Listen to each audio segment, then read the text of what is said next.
نصوح ایک عورت نما آدمی تھا جس کے چہرے پر بال بالکل نہ تھے۔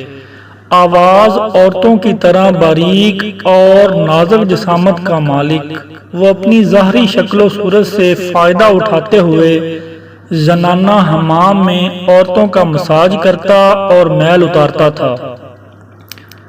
کوئی بھی اس کی حقیقت نہیں جانتا تھا، سبھی اسے عورت سمجھتے تھے۔ یہ طریقہ اس کے لیے ذریعہ معاش بھی تھا اور عورتوں کے جسم سے لذت بھی لیتا تھا۔ کئی بار ضمیر کے ملامت کرنے پر اس نے اس کام سے توبہ بھی کر لی، لیکن ہمیشہ توبہ توڑتا رہا۔ ایک دن بادشاہ کی بیٹی حمام گئی۔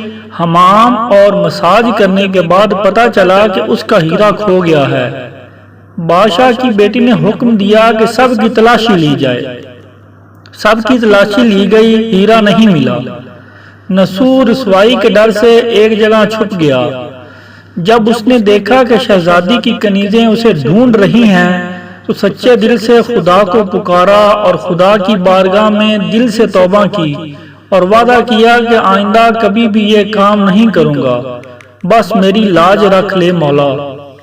دعا مانگ ہی رہا تھا کہ اچانک باہر سے آواز سنائی دی کہ نصوح کو چھوڑ دو، ہیرا مل گیا ہے۔ نصوح نم آنکھوں کے ساتھ شہزادی سے رخصت لے کر گھر آ گیا۔ نصوح نے قدرت کا کرشمہ دیکھ لیا تھا اور ہمیشہ ہمیشہ کے لیے اس کام سے توبہ کر لی۔ کئی دنوں سے حمام نہ جانے پر ایک دن شہزادی نے بلاوا بھیجا کہ حمام آ کر میرا مساج کرے، لیکن نصوح نے بہانہ بنایا کہ میرے ہاتھ میں درد ہے، میں مساج نہیں کر سکتا۔ نصوح نے دیکھا کہ اس شہر میں رہنا اس کے لیے مناسب نہیں ہے، سبھی عورتیں اس کو چاہتی ہیں اور اس کے ہاتھ سے مساج لینا پسند کرتی ہیں۔ جتنا بھی غلط طریقے سے مال کمایا تھا سب غریبوں میں بانٹ دیا اور شہر سے نکل کر کئی میل دور ایک پہاڑی پر ڈیرا ڈال کر اللہ کی عبادت میں مشغول ہو گیا۔ ایک دن اس کی نظر ایک بھینس پر پڑی جو اس کے قریب گھاس چر رہی تھی۔ اس نے سوچا کہ یہ کسی چرواہے سے بھاگ کر یہاں آ گئی ہے، جب تک اس کا مالک نہ آ جائے تب تک میں اس کی دیکھ بھال کر لیتا ہوں، لہٰذا اس کی دیکھ بھال کرنے لگا۔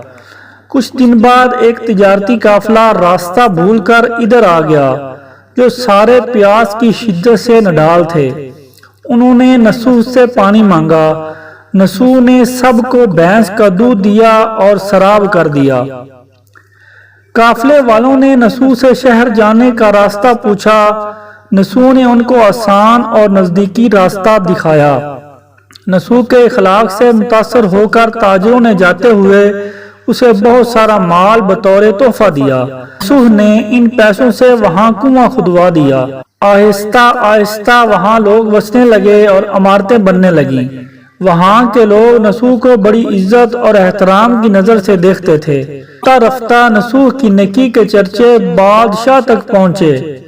بادشاہ کے دل میں نصوح سے ملنے کا اشتیاق پیدا ہوا۔ اس نے نصوح کو پیغام بھیجا کہ بادشاہ آپ سے ملنا چاہتے ہیں، مہربانی کر کے دربار تشریف لے آئیں۔ جب نصوح کو بادشاہ کا پیغام ملا تو اس نے ملنے سے انکار کر دیا اور معذرت چاہی کہ مجھے بہت سارے کام ہیں، میں نہیں آ سکتا۔ بادشاہ کو بہت تعجب ہوا، مگر اس بے نیازی کو دیکھ کر ملنے کی طلب اور بڑھ گئی۔ بادشاہ نے کہا کہ اگر نصوح نہیں آ سکتے تو ہم خود اس کے پاس جائیں گے۔ اب بادشاہ نصوح کے علاقے میں داخل ہوا۔ خدا کی طرف سے ملک الموت کو حکم ہوا کہ بادشاہ کی روح قبض کر لے۔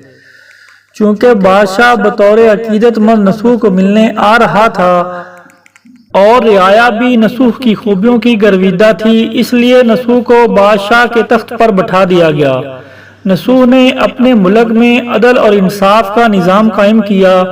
وہی شہزادی جسے عورت کا بھیس بدل کر ہاتھ لگاتے ہوئے بھی ڈر لگتا تھا، اس شہزادی نے نصوح سے شادی کر لی۔ ایک دن نصوح دربار میں بیٹھا لوگوں کی داد رسی کر رہا تھا کہ ایک شخص وارد ہوا اور کہنے لگے کہ کچھ سال پہلے میری بھینس گم ہو گئی تھی، بہت ڈھونڈا مگر نہیں ملی، برائے مہربانی میری مدد فرمائیے۔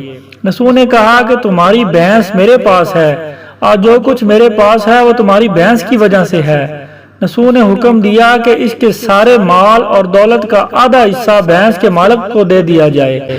وہ شخص خدا کے حکم سے کہنے لگا، اے نسوح جان لو، نہ میں انسان ہوں اور نہ ہی وہ جانور بھینس ہے، بلکہ ہم دو فرشتے ہیں، تمہارے امتحان لینے آئے تھے۔